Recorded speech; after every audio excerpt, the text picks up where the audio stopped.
Welcome to Question Time. Tonight we are in Norwich. On tonight's panel, Penny Mordaunt, the government's Trade Minister, formerly International Development Secretary and briefly Defence Secretary under Theresa May, and a Royal Navy reservist.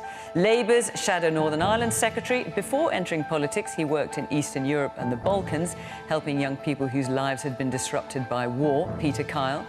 Kirsten Oswald, first elected as an MP in 2015, overturning a Labour stronghold. Since 2020, Deputy Leader of the SNP at Westminster. Bridget Kendall, journalist and Master of Peterhouse at Cambridge University, Moscow correspondent for the BBC in the early 90s during the Gorbachev years, then Washington and diplomatic correspondent.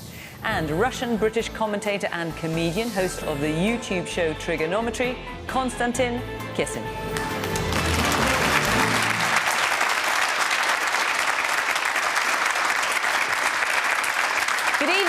Welcome to the panel, welcome to our audience here in Norwich, and of course welcome to you at home. Do join in the conversation in the usual way on social media at BBC Question Time, and let's hear what you've got to say about tonight's topics. OK, our first question tonight is from Rita Datani. Hi. Putin has not been deterred by the sanctions so far. What else can be done other than a war that nobody's got an appetite for? Penny. Well, you will have heard what we can't do. You will have heard the Defence Secretary explain, particularly over the last few days, why NATO is not going to stand up a no-fly zone, which a lot of people are asking for. And he's outlined why that would be very difficult to do, and there would be huge risks to doing it. And do you want to just outline that for us? Well, they've put some red lines in place in NATO to ensure that the situation is not going to escalate. So what they don't want to do is for any NATO troops or aircraft to come into contact or combat with Russian forces. And a no-fly zone would mean, obviously, that no planes could fly in the air over Ukraine. But also would deny Ukrainian armed forces airspace as well. So there are some very good reasons why they don't want to do that. But what people are really asking for, or testing when they're calling for a no-fly zone, is two things. Firstly, they want us to prevent civilian casualties, and I'm afraid there's likely to be many more of them. And secondly, they're testing those red lines that NATO has put in place. Putting it provocatively, they want to know why we will stand by Ukrainians' flag, but not with their soldiers. So the question is, what else can we do? So the first thing to say is that Ukraine cannot be the price of our own security. It is absolutely in our interests as a country to have a free and sovereign Ukraine. Putin's ambitions do not stop at Ukraine, and Putin's war has to be finished on Ukrainian soil. It's a very unusual thing for nations to do, to take the threat of armed forces off the table, as NATO has done. And I can only conclude from that they believe the message that sends back to Russia is incredibly important. I think that we must ensure that this ends in Ukraine. I think there will be other things that we will look to do as the situation progresses. We have been, for many years, training and providing equipment to Ukrainian armed forces. I led one of the early training missions to do that. But there will be other things. And one of the most important things, finally, that we can do is send a message to Russian troops. It takes uncommon bravery not to follow an order, and the orders that Russian troops are being given are criminal. These guys did not put on a uniform, they do not train hard to slaughter women and children. And our message to them should be, do the brave thing, as your comrades have done, and put down your arms. Do not slaughter women and children. OK. So, Bridget, you spent a lot of time in Moscow, particularly interested in your perspective, but the message there is effectively there isn't anything else we can do for Ukraine. I mean, Ukraine will pay the price, and we will stand back. There's more we can do. It's terrible, isn't it, when you hear members of NATO say, we're not going to go in and fight, and so the Ukrainians are there as sitting ducks. But back to your question, a war that nobody wants. I don't think we yet quite know what Mr. Putin wants. Is this a war he wants or not? This evening he was reported as saying that reports of Russian bombardments is an anti-Russian disinformation campaign, and in fact they're trying to protect civilians in Ukraine. So what's really important in the face of that is to get the message out to the Russian people that that's not what's happening. His troops are invading. But how are we going to do that, given that television channels are being taken off the air, radio stations being taken off the air? I think the information campaign on both sides from here on is going to be absolutely critically important, because there are messages getting through. If there are young Russian soldiers who either give themselves up or are captured, you've probably seen on social media too, they're given cups of tea and a pancake and then asked, do you want to phone your mum? Because they've had their phones taken away when they were in the Russian military, and so they can phone home. When I listen in to what the mother, the parent, is hearing from those soldiers, they are bewildered and they're wary, and they're wondering if this is Ukrainian propaganda, a sort of stitch-up. And you can understand that when what they're being told on Russian television is that this is all being fabricated by the Ukrainians and by NATO to make Russia look bad. But somehow we have to turn that story around. And from what you know about Putin, though, I mean, you've interviewed him twice, I think. What else do you think could be done, other than the information war, so to speak, that could deter him, change his mind, change course? We're clutching at straws here, aren't we, in the face of the bombardment of these Ukrainian towns and cities and that long column outside Kiev. We don't know what it's going to do, whether there's some massive onslaught coming. But there are straws. There is a sense that there is dismay beneath the surface in Russia. When this whole invasion was announced by Mr. Putin, he called in his top echelon, and even people who are supposed to be really close to him. There's a man called Sergei Naryshkin, who's his foreign spy chief. He stuttered and looked shocked and didn't look like he was getting his answer right, and was sort of berated by Mr. Putin. It didn't seem to me in the initial stages that his foreign minister really thought that this is what should be happening. He thought there should still be negotiations. Today they've all been parading on television and they've got their message in a row and they're lining up behind the Russian president. But it gave you a sense that actually inside Russia, inside Moscow, people close to him, not everyone may think this is a good idea. And that's where the campaign that there's been in the West, which is amazing. I would never have believed it. I never thought that I would see Russians invading Ukraine, but I never thought that I would see an international boycott driven not just by governments and organisations, but by ordinary people, happen so fast and spread so quickly. Hopefully that will also have an impact. Woman there in the blue sweater. Hiya. Looking at the point made about the bravery of ordinary Russians and the Russian soldiers on not following orders and getting past the Russian kind of propaganda, I've noticed that the British government has commended Russians who are peacefully protesting in Moscow, often at the risk of being arrested, and yet the police crime sentencing and courts bill is still being promoted by the government, which would make those same peaceful protests illegal in this country. How can that be justified? I'll come back to that, Penny, in a moment. For me, just take some more points. Yes, the man there in the dark sweater, in the dark jacket. So one would hope nobody wants any war, and the panel's already mentioned red lines and supporting military training and weapons into Ukraine. The rhetoric recently has been very powerful, and I do worry sometimes that we're not listening to potentially their security concerns whilst we're focusing on... To Russia's security concerns. And how do you see that? Well, for a long time we've been saying that Putin is going to invade Ukraine, and it almost became a fait accompli when they tried to come to the table to ask us not to allow Ukraine into NATO, and now we are where we are. So I think we just need to be honest and understand that everybody has security concerns, and we have to listen to each other. And the more the rhetoric ramps up, the harder it is to get together and reach a détente. Konstantin. there's a few things I'd say before I answer the question. The first is I've lived in this country since 1995. I'm proud to be British. I've also been proud to be Russian.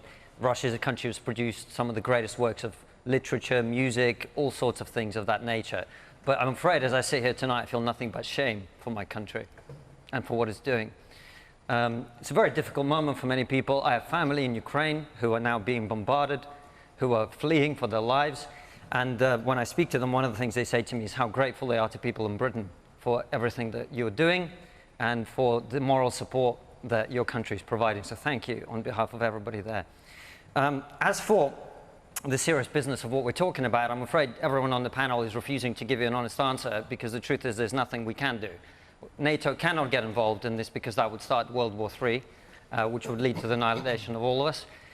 NATO cannot provide any more support than what we're already doing. Of course, we can keep supplying ammunition and weapons and so on, which we will do, I'm sure. But this is, I'm afraid, a fight the Ukrainians have to win. The only way this conflict ends is at the negotiating table.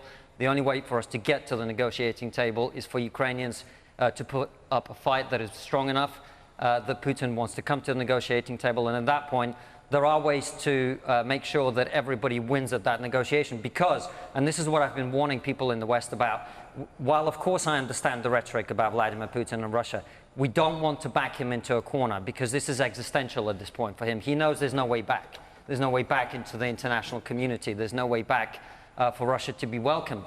And if that is the case, we're leading him into a very potentially dark path. So we've got to be careful.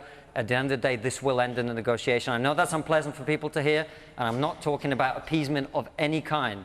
We have to make it clear what the consequences will be if he goes any further. But I'm afraid at this point, we can provide support to Ukraine, but they are going to have to win this fight themselves. And this idea, Konstantin, that Bridget's sort of hinting at in terms of not everyone comfortable with what Putin is doing, perhaps in the upper echelons there is disquiet. There is a sort of hope that the senior people in Moscow might just manage to either overthrow him or somehow divert him into a different course. Is it a false hope in your view? No, completely false hope. It's not going to happen. He has complete control over the country. He's been in power since 1999. I often tell people, you've got to understand, Vladimir Putin, when he first came to power, we were worried about the millennium bug. So he's had plenty of time to get the country under his control. None of that is going to happen.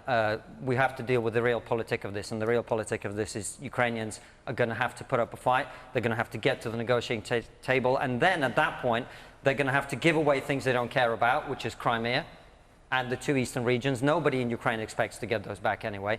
And we in the West are going to have to put not promises, but actual things in place that are going to ensure Ukraine's long-term security so that country cannot be invaded again, more pieces cannot be bitten off it, and that may, in the end, involve some kind of peacekeeping force on that border, I'm afraid. OK, there's a lot of hands up. I'm going to get round as many as I can, just quickly. Yes, you said. Thank you. I completely agree with what Mr. Kirsten said. I find it slightly incredulous that you talk about you don't know what Mr. Putin wants. To my mind, it's utterly obvious what Mr. Putin wants. He's been saber-rattling for the last couple of decades, and to be fair, the West has just let him get away with it. He's annexed all these, he's annexed the Crimea, he's been trying to make inroads into the East, like you said, and we've done absolutely nothing about it. And the West has totally given up trying to do anything about it. And this goes back to 2010, when there was a big defence review. We've stripped this country of any kind of military power, so we couldn't even do anything, even if we wanted to. And the sanctions we're putting in place are just totally meaningless unless we have some kind of armed force that we can use to go in there and really mean business. And I think it's utterly disgraceful we've got to this situation. And do you include a nuclear force in that? Well, nobody... I mean, the problem is that nobody obviously wants the nuclear fallout that comes with it. But this is exactly why NATO are wading in now and saying we have to have a no-fly zone because they're concerned we're going to be dragged into a nuclear war. But you can't have a no-fly zone. No-fly zone means British and American people shooting down Russian planes. Then you're in World War III, and then you're in nuclear war. You can't have that. We've got to be sensible about it. But you could have a humanitarian corridor. I mean, there were peace talks today on the border, and it looks as though there's a hint that this is an area where both could agree on something. Now, they say they're going to need more talks to talk about how it would happen. It may fall away because Ukraine may be asked to do things it's not prepared to do. and the Russians may say, oh, we can't, you know, this is too risky, they'll bring arms in, it may fall away. But it seems to me, to come back to what I was saying before, I'm not sure Mr. Putin wants to be seen bombarding Ukrainian cities by his people, because what he's saying is, we're not doing that. So that would be, I think, in his interest, and clearly it would be in the Ukrainian president's interest, to try and get all those vulnerable people out who'd like to leave, who are desperate to leave. So, you know, that's a tiny chink of light. It's a step that might be on the cards in a few days. Kirsten. I think that there's a number of different angles that we really need to be dealing with all at once, because there's that very human angle that Bridget's just talked about, and you know, I think that that's something that people are very, very concerned with, and understandably so, and we certainly could do a great deal more there than we are doing at the moment, and I hope that the UK government will move its position in terms of refugees, because we can do better, and I think we must do better. I think in terms of the here and now with Putin, yeah, his behaviour is obviously reprehensible. He's a dangerous and terrible man who is you know, bringing the worst kind of destruction to the people of Ukraine, and you know, we can all see, you know, that's the thing with modern day communications, we can see with our own eyes. But the question is, what more can be done to deter him? But well, I think that some of the things that are happening already here need to be amplified, they need to be moved on faster. So there are still a number of loopholes in terms of the sanctions that have been put into place. Some of that is a sort of timing issue. You know, so why are we giving people time to move assets? Why are we not looking at the families of people of concern? Why are there not more people of concern? So I know that there has been significant movement there, but to my mind there needs to be significantly more movement there. And I think that we need to look as broadly as possible at all of that. We need to make it as uncomfortable as possible for the people who are at the top, the people who are propping Putin up, because whatever else we do, we certainly should not be giving them and him an easy ride. And of course it's not all the people in Russia, and I think that the points that have been made about that are absolutely right. We do need to make sure that people in Russia hear loudly and clearly that we would support them in not participating in this, but our focus has to be those at the top and trying to make their lives as difficult as possible. The man here. Are we saying then that the diplomatic route is closed to Putin, and we've got... Well, there are talks still going on, of course, between we've got to accept Ukraine everything and on his terms, yeah? Okay. I'm going to take a few points, then I'm going to come back to you. Yes, the woman over there. Yes, you. So we've heard about what the best case scenario would be, you know, the war stopping at Ukraine, some sort of peace or something, some sort of talking to Putin. If that doesn't happen, if the war escalates from Ukraine, what are we going to do next? Like, where do we have a plan B? Okay, the man here. Yes, you with the grey shirt. Are we at risk of looking back on this in time and just thinking that we're just a bystander in this? Penny mentions that Ukraine, they shouldn't go any further than Ukrainian soil, but if we let this happen just purely as a bystander, then we've seen what in history what that can lead to. I just fear that we're letting this happen and where it could lead to. And what would you like to see happen? I do understand the reasons why there's been this, you know, no-fly zone and the stance that Nato and, you know, our country has taken so far. But I think when you're faced with a bully, you get to a point where enough's enough. And I think if we're not at that point already, we're certainly very close. Okay, and the man next to you. Yes. Hi. With Russia reportedly already suffering thousands of casualties, does it make it more unlikely that he would seek to further invade other Baltic? Well, you think he might be deterred by that? Yeah, if his army is being depleted. Okay, let's just hear from the man behind you, and then I'll come back to the panel. Yes. I'm coming from Latvia, and I've been in the UK for 12 years. I'm worried about my family, who is in Latvia. We are in Nato. We are very, very happy. We stepped in last train, basically. But I think so. You can't estimate what is his mind, what he's thinking, and I think we need to remember that as a president of Russia, he can do anything he likes. What he said previously in news this week, we can bring out nuclear weapons anytime. That means we need to be really, really careful. And I think British government doing really good job to supporting Ukraine with military, and we need to do everything possible to make sure less people suffer, because I know my country's history been really, really hard, and we are really, really proud we have this independence, and we will be going to do everything is possible, and that's why I really, really hope so. All world looking at and thinking what we can do to protect everybody else, and I'm really sorry to Ukraine need to go through this.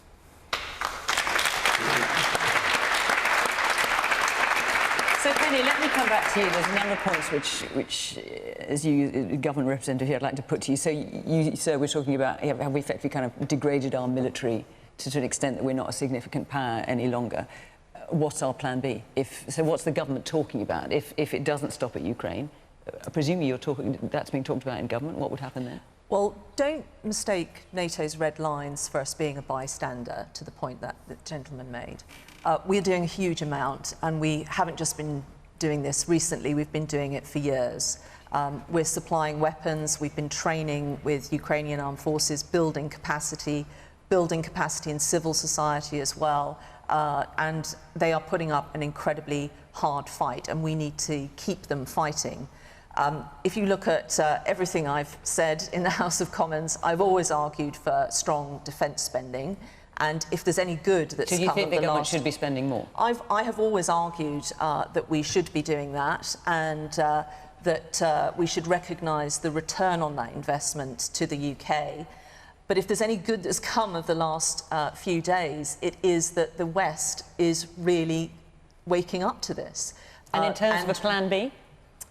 In terms of what the lady at the back was saying, if it doesn't stop at Ukraine? So the other thing that we should remember is that NATO's combined forces are overwhelmingly superior.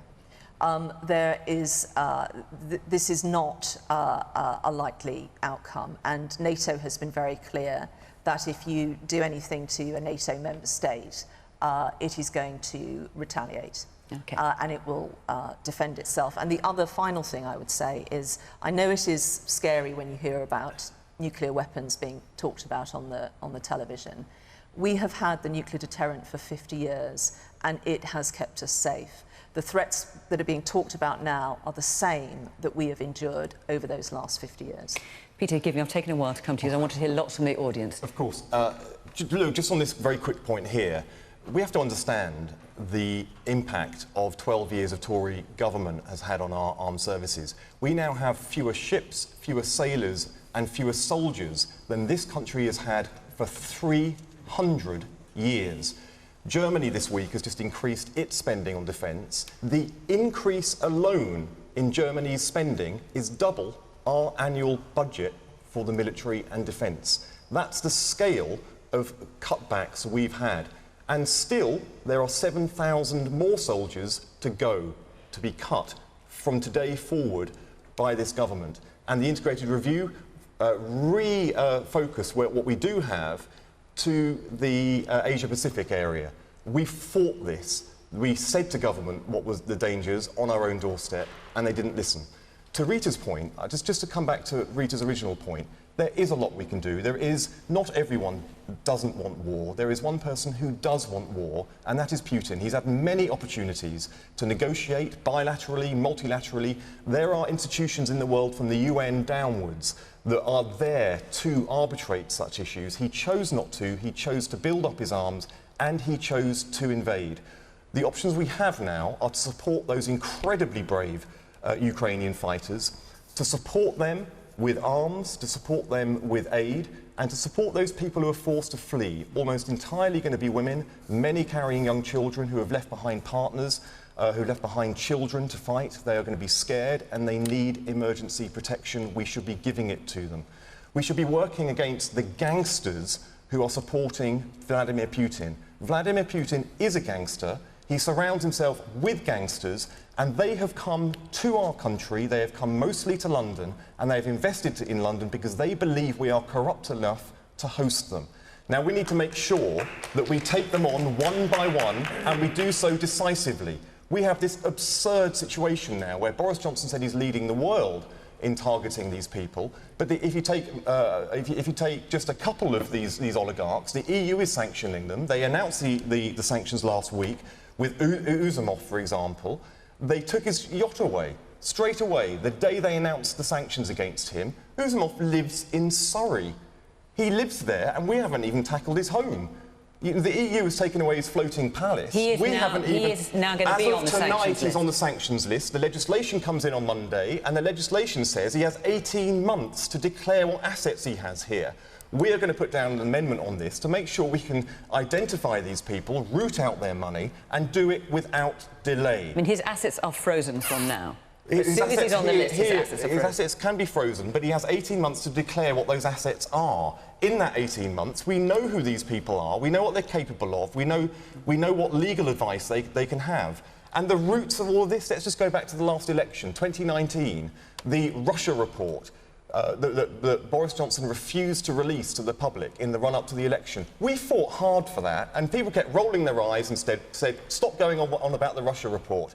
Boris Johnson refused to release it. He went through the election refusing to release it. He promised during the election he'd release it the week after the election. It didn't come out for another 7 months. What did that report tell us? The report told us that the intelligence services had been told not to look for interference in British democratic processes. We didn't know what they were doing because they were instructed not to look. This is a government that's had a blind spot, and it must end now. Konstantin. It is incredible that we sit here potentially talking about World War III, and yet we still manage to play party politics with it. It really is quite impressive. I wonder how many soldiers we would have had under a Jeremy Corbyn Prime Minister. And imagine how many people in Russia would love to play party politics, but they can't because they don't have the freedoms to do so that we do. I don't understand the point you're making. What you're seeing here is government and opposition in action. It's democracy in action. Agree, disagree, we can speak in public. Something else entirely, which is that if Jeremy Corbyn had been elected in 2019, we would be in a worse situation right now. But if I said what I just said in Russia, I'd be locked up for it. This is a strength, not a weakness. I'm not suggesting that debate is a bad thing. What I'm suggesting is the point you're making, which is this is all about Tory cuts, is complete nonsense. And I'm no supporter of this government, by the way. But anyway, there's an alternative, and I'm laying out let's dispel some other myths, if I may. So the other thing is we've heard is we need to send a message to the people in Russia that blah, blah, blah. People in Russia don't watch BBC Question Time, I'm afraid. They watch Russian national television. That's how most Russians get their news. They're going to be continuing to get fed state propaganda as they have been for the last few weeks. I've been monitoring it. I'm afraid what the people in Russia are being told is that there's a genocide being committed in Ukraine, that NATO is about to invade, that NATO is getting ready to position missiles to strike against the heart of Russia. And no message we send here is going to change that. This is about the situation on the ground in Ukraine that has to be dealt with. It's nothing to do with what we say here on this panel. And so do you think in terms of oligarchs, for example, and sanctions against them or not? Well, Putin loves the oligarchs being sent back. He's been demanding this for years. He's wanted to repatriate the money and to get them back into Russia. This isn't going to change anything. Bridget? I think we may well start to see some figures who sat on the fence and they've sort of moved their family to Britain and quite a lot of their personal wealth and bought nice houses in Weybridge. But they've still done business in Russia and gone along to those big Kremlin meetings with Mr. Putin, that's happened recently. They're going to have to make a choice. I mean, some of them are now on the sanctions list. But I think there are going to be more people who might decide to come out and say how dismayed they are and outraged at what their government's doing, as you just did, Konstantin. I mean, I know you're a British citizen, but there are others for whom it'll be a bigger deal. And will that make any difference? I think it will make a difference. And there I disagree with you, Konstantin. I think that there are a lot of Russians, older Russians, who do watch state television, but a lot of younger Russians who don't. I remember once doing a program in St. Petersburg asking people if they thought they lived in a democracy. And a young man in the audience said, when I watch state television, no, I don't. I think I live in an authoritarian state. But when I go on the internet, I feel I live in a democracy. Sadly, Mr. Putin is trying to limit that access, but he won't be able to. We live in a social media age, and messages will get through. And when people don't think what they're hearing on the state media quite adds up, they will look for other sources of information. And you know how people will talk to each other, they'll swap notes. Of course, when you get a level of fear where people are even scared to talk to each other, as happened at some points in the Soviet era, then it's very difficult to spread those messages. But I still feel that there's a lot of things that can be done by Russians inside Russia, or even Russians outside Russia, to put pressure and to call out this regime. And a lot of people with big audiences in Russia, actors, comedians, etc., have been doing this. And so there is a generational split. But my point was the broader public in Russia, 65 to 70%, support what's happening. And the reason they support what's happening is what they're being told on their television screens. OK, let me hear a couple of points before I move on. Yes, the woman here in the front. Thank you. So the UK government has denied to accept refugees from the Ukraine. Is that true, and why? Well, actually, it's not that the government has said it's not going to take any refugees. I tell you, we've got a question on that. So why don't we take the question that is from Eloise, actually. Eloise, whereabouts are you? Eloise, let's have your question on that. Do you believe that UK visa rules should be lifted altogether for Ukrainians? Peter.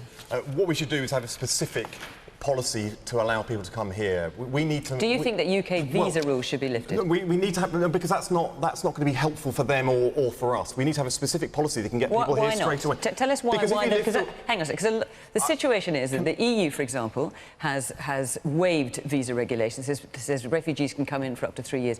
For the UK, you still have to apply for a visa. So why would it not be helpful to Because I want a system that is as quick. I mean, the reason for lifting all visa restrictions is to allow people in straight away. And don't forget, in the EU, you've got people coming across the EU border into the EU from Ukraine, so which is why they have a particular issue there. What I'm suggesting is we have a system that gives emergency protection to everyone who needs it to come here. I've worked in situations like this. I was an aid worker in the Balkans. I was in a town where 50,000 refugees came across over in one night. It is very, very difficult. Most of the people who are fleeing are going to be women, sometimes with young children, but their immediate priority is to stay as close to the country as they can, so they can stay in touch with people and they can return as swiftly as they possibly can to be reunited. For those people who do have a connection to this country or want to come to Britain, there needs to be no impediment to it, no bureaucratic impediment to it. And is a visa not an impediment? No, we need a special system whereby, because the thing about having no visas is you don't know who's coming and going. You can have a system which is as quick as not having any visa at all. An emergency protection system, for example, whereby, I mean, Ukraine, for example, everyone there, you have biometric ID systems, passports are biometric. This can be done in a heartbeat. You can have people coming in and you can do the checks straight away in seconds to enable people to come in and settle in this country, usually with friends, usually with family. But what we don't do is put bureaucratic barriers to them coming. You don't insist they have friends and family here and make them prove friends and family here, which is what we're happening at the moment. So just so I'm clear, I don't quite understand how it works. So they could come, so someone crosses the border into Poland, they could then get on a plane, come to the UK, and at that point there'd be some kind of check. Yes, there would be a check. There'd be a check, but it's not, you know, not stop them coming in, it's to check out who they are. It's to check out who they are, make sure where they're settling, so we can make sure who's coming in and when they go back, and any support needs that people have when they come here. So it's as swift. What you can't have is what we have at the moment, where you have a government minister, the Minister for Immigration, saying you can come here if you work in our fields doing manual labour. That is one of the routes that their government are promoting at the moment. I think he should go there himself, and he should stand on that border, and he should explain to people coming across who are in extremely vulnerable situations. And he should just be forced to say that, not into Twitter, to his base, to the people that he's trying to appeal to in his own party. He needs to say that to the faces of the people who need our help. The man here, yes. Yes, you. Thank you. There's been a lot in the media the last couple of weeks about people in the 1990s like George Kennan warning about NATO expanding eastwards. Vladimir Putin himself has stated that this is one of the reasons why he's invading Ukraine. I'm just interested, is there anyone on the panel who thinks that is at all legitimate and that we might not be in the situation we're in now if that hadn't taken place? All right, that's a perfectly good point. I might stay with the issue of visas and refugees just for a minute, if you'll forgive me. You had your hand up there in the grey sweater. I was going to say, isn't it ironic that we've got people we need, because of the war, who are having barriers put in front of them to come to this country, yet if they go to France, they can get on a dinghy and come across the channel and get free entry. And do you think it should be easier for people to come here or, What, for the harder? Ukraine? Yeah. Most definitely. These people have a genuine reason to want to be in a safer country. Penny Mordaunt. So, should visa rules be lifted altogether? So, no, for the reasons that Peter set out. What is happening for people to cross that border immediately into safety is very different from them moving on to another nation.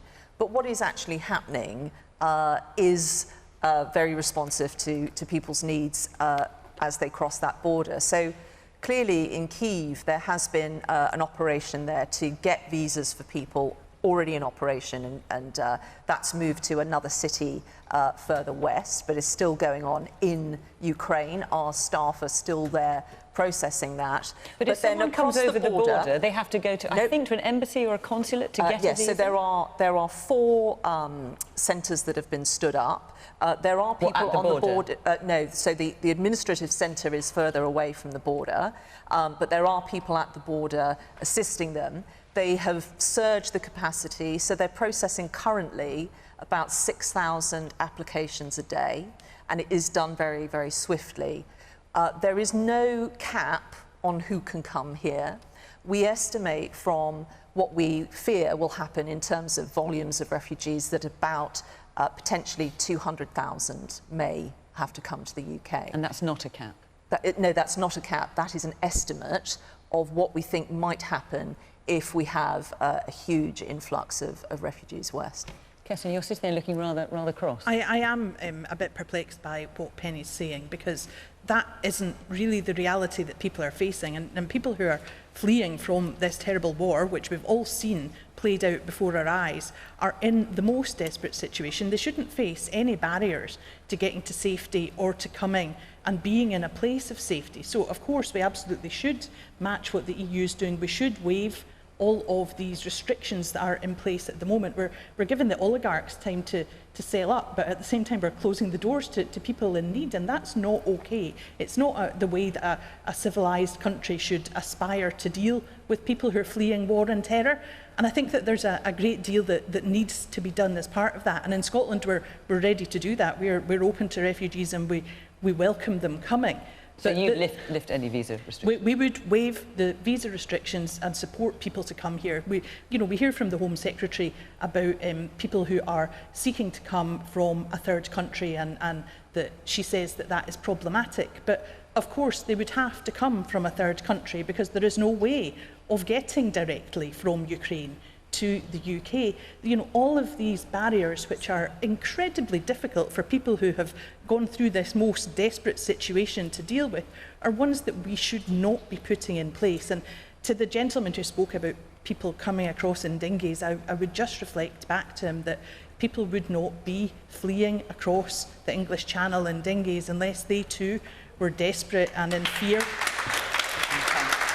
A lot of hands up. Let me get round to this. The woman at the back. Yes, you. Yeah, just with that comment of, well, they can come to France and come across in dinghies, I think it's really reflective of the rhetoric of more sympathy to the Ukrainian refugees than to the refugees from, say, Syria or Afghanistan. Well, you think it's a double standard? Not suggesting you, sir, but generally you think it's a double standard? Yes, yeah, I think there's definitely more sympathy being given than to previous refugees. The woman here in the front. I'd just like to address the issue of communities who are desperate, who have got nothing to go back to. I'm 4th generation Ukraine.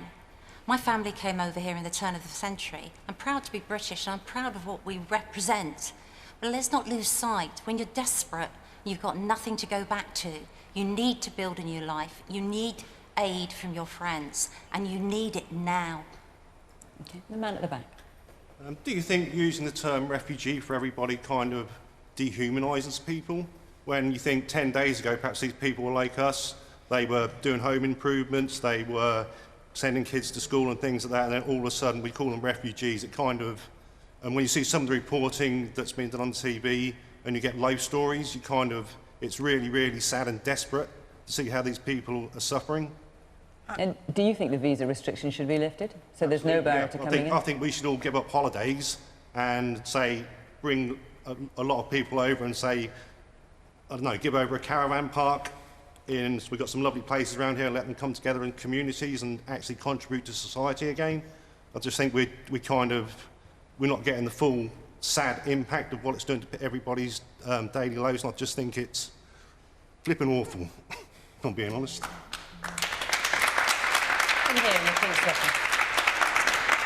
I just don't understand why we're even debating this. These are human beings that are frightened, they're being killed, they're losing their homes, and this isn't just Ukraine.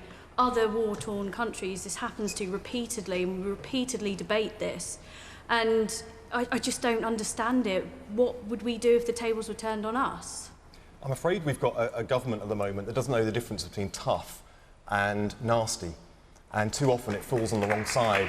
It falls on the wrong side of that line. You know, during the middle of the pandemic, in a heartbeat, a VIP hotline was set up for their mates to get contracts out in the middle of a pandemic. But in a crisis now, they can't find out some way of getting a VIP hotline for those people who actually want to come to this country and see and get protection, join an emergency in their time of need. Konstantin. Well, I was about to say I agree with Peter entirely until he made that comment there. But I think I broadly agree with him in terms of the visa and the situation. I think with refugees, and remember, some of my family members will be in this position, those who are going to be unsafe in neighbouring countries, those who have family links perhaps with the UK, I think should be allowed to come. But I think in terms of the number of people who are going to be fleeing war, the best place to provide support for them is near the border of Ukraine in Poland, and the Polish people have been incredibly generous. And we can be generous to provide finance and other things in place to support people locally, because not every Ukrainian wants to come to the UK. Quite a lot of them would love to come back to Ukraine once this is hopefully over. So I think we've got to have a calibrated response. Just saying we must throw the borders open to anyone who wants to come isn't going to solve the problem. And by the way, given that we've had 20 years of very large levels of immigration into this country, it will create problems domestically. It will disrupt the fabric of our society, as you know, people have made that point. So I think we've got to make sure that we provide everything we possibly can to people who need it, but that does not necessarily have to be done by bringing people here in huge numbers. There's a way to deal with this locally, and that will be better for the people who we're talking about. Can I say, I don't think that is the right answer. I think that we do have the capacity to bring more people here. I think that we should be open to that. And I think that what we need to do is to make sure that when they come here, they're able to do things like work, which they would like to do, but are forbidden often from doing so because of restrictions that the UK government put upon them. I think that we need to make sure that we look out to the world and do the right thing and don't rely upon other countries to take up all the slack. It's important that we step up here and we take our place doing the right thing and supporting the people that are fleeing. We cannot possibly leave it to other countries to do all of that. But it's really important to stress and underline that most people who are fleeing, they will want to stay close and as close as possible. I was working in a refugee camp, and what everybody wanted was a TV. I'd set a TV up and went and bought one in a local town, and 1,000 people were gathered around it because they wanted to have information about what was happening. Imagine fleeing your home, as the gentleman said at the back there, fleeing your home, leaving everything behind, including the people you love most in the world, and you're in a massive, great encampment of people, and you have no access to information. You have no Wi-Fi. You have no electricity for your phone. You need news and information. That's what people are going to want. Bridget. They're not going to be... Everyone doesn't want to come straight here. They might want a home. OK, two very simple points. Well, they will, yeah. If we were less generous than other countries in Europe, I feel very ashamed about that. We should do as well as they do. And second point, if the estimate is 200,000 people from Ukraine, we've all got to know Ukrainians quite well through our television screens in the last week or so. And don't we admire them? And I think we'd be lucky to have those, actually. I think they benefit to our society. And then can I come back? Peter accused you of not knowing the difference between tough and nasty. So what's your response to that? I'll shut up for the rest of the programme. It's really important I say this. I think it is wrong. Well, the government. Well, you will know, I've also been an aid worker in the former Eastern Bloc. Conservatives are not uncompassionate people, and that is just... I'm sorry that you're even saying that on a programme like this tonight. You're judged on policy, not on words. But this is the policy is uncompassionate. It's not. This is why I wanted to say this, because it's incredibly important that we're dealing with facts. As we sit here, there are British staff, government staff, in Ukraine sorting out people's paperwork in order to make sure they can come to the UK. We are surging capacity to do that. And it's a really important message that anyone who wants to come here can. And what there's you're saying is, on any we're talking about places are being shelled, and you want them to go to an embassy and get the right paperwork before leaving. These are people who are being shelled and getting in cars and driving. No, shame on you, because that is completely untrue. It's people not true, have because to get I've to the border. spoken to people who are in contact with people who are trying to help them in exactly that circumstance. There was somebody I spoke to just yesterday who is off there to try and meet somebody when he gets across the border. His town is being shelled. He cannot get somewhere to do the paperwork. When his friend gets across the border, he won't be able to bring him back into Britain because there is no familial link there. It is a friend, they have space in their home, it is somebody he's known for years, but he won't bring him in here because he has no familial, he's not family. Well, you are putting barriers to people coming here. I will look at that case personally, but that is not what should be happening, and is not, I've been speaking to people today who are doing this, that is not what is happening, and I don't want to give people the impression that they can't come across the border and get the assistance that they need. So it's can we quite just wrong be to do clear, that. because as I understood it, there are two schemes, one where there needs to be a family link, and one where you need to be sponsored by an individual business or charity. So you need one of those two things, don't you, to be able to come? Yes, but there's what's being termed as the community scheme, and you don't need to have a family member in the UK. No, but you need to be sponsored by a business, individual, or charity. No, you can also be a refugee, forgive the term, but you can also do that. And it's really people that want to come to the UK. As has been said, most people will want to stay by their home country. But that is what is happening. And currently we're at about 6,000 applications a day. If more support is needed, that will be put in. But I don't want people to take away a message that people can't do that. We are going to do our bit. That is our history. That is our recent history with Afghanistan, with Hong Kong. That is what we will do as a country. Let me just hear a little bit more from the audience. Yes. Should we hear from you again, sir? Yes. From you, was it Latvia? Latvia, yes. I just think so. We need to think a little bit out of the box. All these people is hard-working people. They build their country after Russian broke down.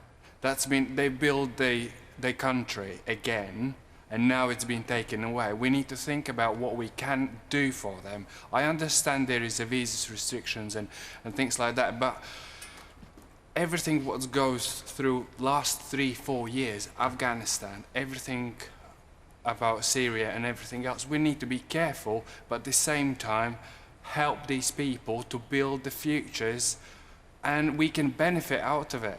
We have NHS crisis, we have so many jobs on the list, we can support. And the funny thing is, I come in here and I not have any English, I have a little bit, but not. Now I can fully speak English, work, and I can build my future. Okay. Yes, the man there in the grey sweater. Yes, what's the government's plan once the Ukrainians do come? You estimated at 200,000 people coming to this country, albeit that they may prefer to stay in Poland.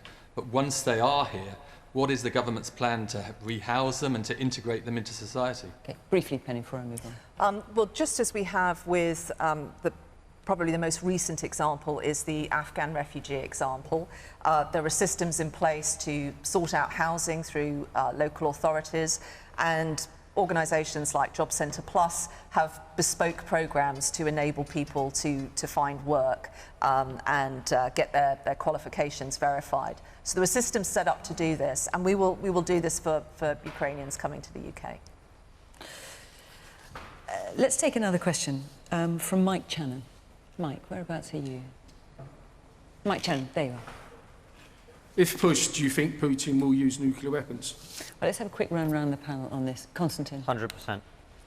100%, do you think he would? If pushed, yeah, if he feels that his life is on the line, of course he'll use nuclear weapons. So if he felt the war in Ukraine was not going his way, do you think he would use nuclear weapons? And NATO got involved, yeah. Bridget? I mean, you've got the advantage of having met the man, which none of the rest of us have. Well, I'm not sure. I'm not sure the man I met, which was 2001, 2006, well, you know, a while ago, is quite the man that is in charge now, because I never thought he'd do what he'd he's done in the last 2 weeks. I thought he was more rational than that. So that's not very encouraging, is it? If he's not very rational, then maybe he would press the button. But I think that there would be people around him who would think, he's crazy, we've got to stop him. Because I think there are a lot of people in Russia who are rational. I know Konstantin doesn't agree with me.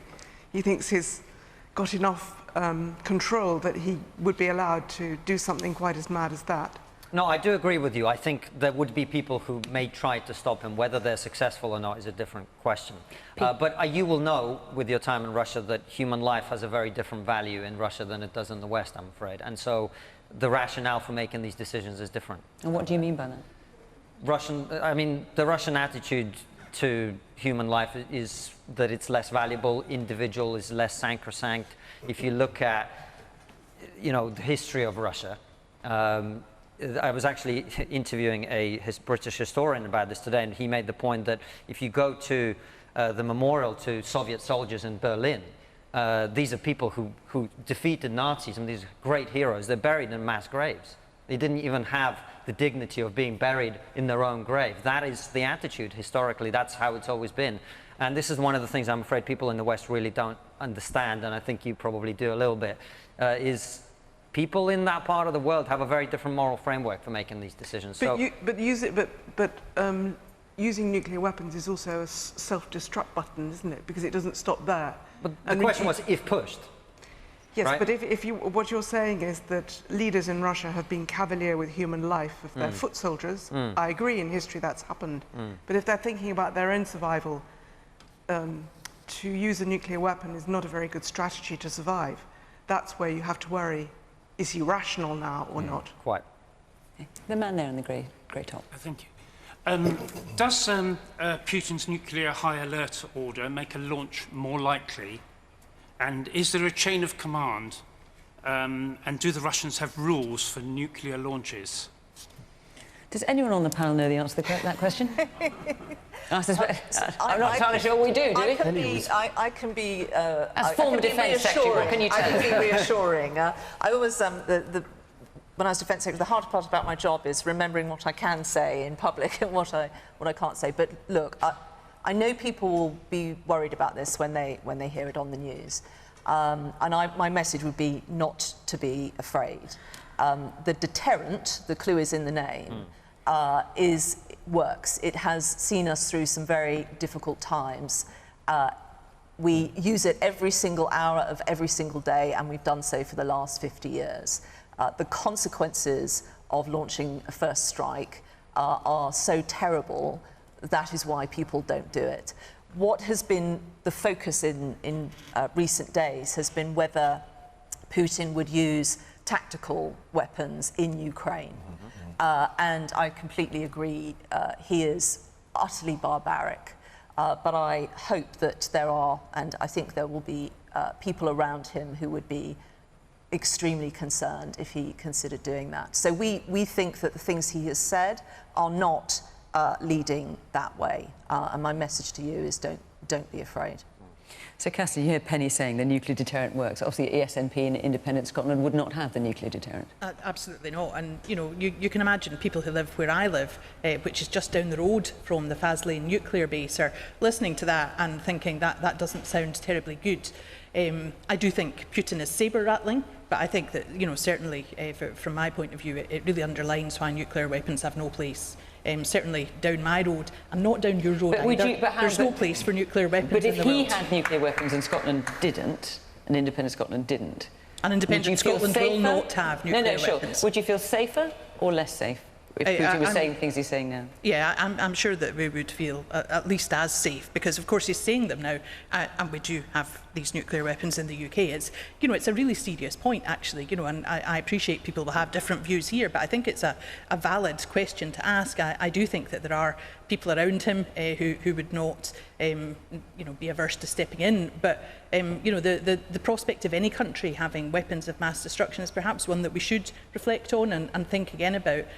Certainly in Scotland, that there is a significant body of support for us not to have nuclear weapons, both within our Parliament in Scotland and in civic society too, and I can only see that feeling growing. You've been putting your It's head not for in me your to hands, decide Fiona. whether the people of Scotland have a nuclear weapon, but it's for the people of Scotland. But the idea that in a world where we have nuclear weapons, that we would try and put the toothpaste back in the tube where it's not going to go is absolutely asinine. And the idea that we would stop being able to defend ourselves by having a deterrent in a world where people like Xi Jinping and Vladimir Putin have nuclear weapons is completely absurd. It's absurd. We have to have a deterrent. Otherwise, where would Vladimir Putin's troops be today? The only reason they are still in Ukraine and not in Poland is that we have nuclear weapons. It's as simple as that. And there is also there's another point here, and Ukraine is one of the very few countries in the world that gave up its nuclear weapons. Yes. But they were about the gentleman there is going to tell you that that's not guaranteed. Well, had them removed, lost its nuclear deterrent itself, and I'm afraid the lesson is stark. To Mike's point, what I take from your question is the fact that for the first time in way over a generation, we can see the circumstances whereby it is a possibility. That is something that should really give us all pause for thought. And the circumstances now, compared to the Cold War, are very, very different, because Putin is not acting in any rational way that we can judge his behaviour by. It is going to require a degree of statescraft on behalf of our country and collectively on behalf of us and our partners, our Western partners, but particularly NATO, in order to understand his behaviour, to confront his behaviour, to contain his behaviour, but also to stabilise the continent of Europe once again. We have to take very, very seriously the fact that he doesn't just have a deterrent nuclear weapons, he has also in recent years got strategic nuclear weapons. These are things that should give us all pause for thought. We have to recalibrate. It is right that NATO is, with the help of Britain, and Britain playing a leading role, is moving forces to reinforce the new boundaries, the new borders that are being drawn in Europe. We have to prepare for that and do everything we can do to make sure. But our deterrent hasn't been so important and so needed for a very long time. I must just let this man in here. You were trying to get in there. Thank you. Ukraine gave up its nuclear deterrent at a whim because it signed the 1994 Budapest Memorandum on the behest of the West. Yep. All right? We promised Britain, America, to protect them, protect their boundaries, protect their sovereignty if it gave up its nuclear weapons. It did that. And of course Russia promised as well. And Russia, I beg your pardon. Yeah. It gave it all up, and what have we done? We've sold them down the river. Yeah. Absolutely. Yeah. So please don't pontificate about giving up the nuclear deterrent when they did it, and we sold them down the river. You're very much mistaken, my friend. This is why the point I made at the very beginning is very important. However the situation ends up being resolved, the Ukrainian nation has to have not guarantees, not a contract not worth the paper it's written on, but actual protection from further aggression. And we are going to have a very difficult conversation about what that looks like as a country, and as I think NATO and the United States in particular, because if we don't, this will carry on. Okay.